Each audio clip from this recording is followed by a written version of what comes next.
त्यांनी मला जन्माला घातला म्हणे. मास्तर झाला म्हणजे काय वाटेल ते बरोबर नाही. अरे चा, मी कुठे काय बोललो? रात्रीचा गांजा उतरला नाही वाटतं. पुन्हा भडकावीन.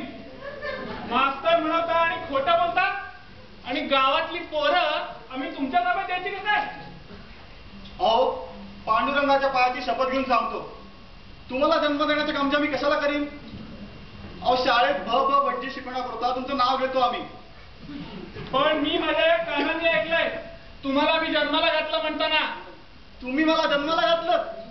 नव्हे नव्हे, मी तुम्हाला जन्माला घातलं असं म्हणताना मी माझ्या या कानाने ऐकलंय.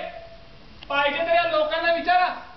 हो, मी ऐकलं हो असं म्हणताना. मी देखील ऐकलं. पहा, ऐका, या वकील साहेबांच्यावर नसेल तुमचा विश्वास, पण या सखूबाई कशाला खोटं बोलतील? भटजी, तोंड सांभाळून बोला.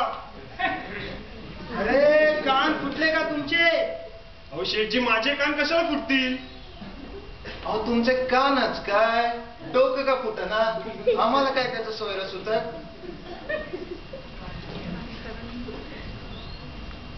अरे, काय निर्लज्ज लोक आहेत.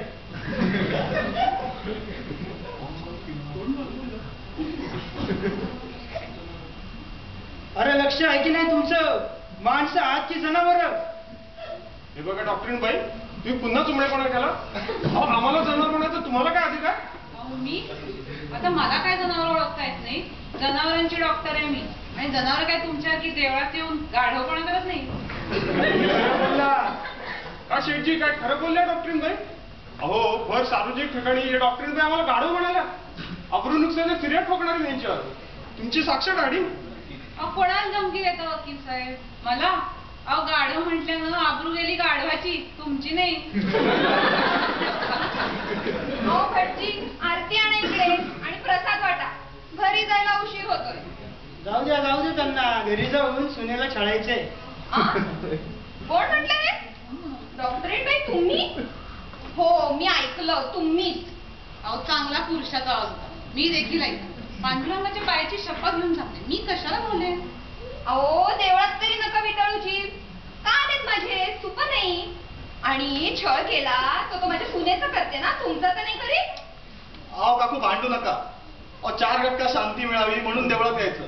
भांडणं कसली करताय? अहो, दिवसभर पोरांच्या कटरीनं डोकं पिकतं. जन्म देताना विचार करायचा होता मस्त. गावातल्या सगळ्या पोरांना मी जन्म दिला का डॉक्टरीन बाई? अरे, जनावरांच्या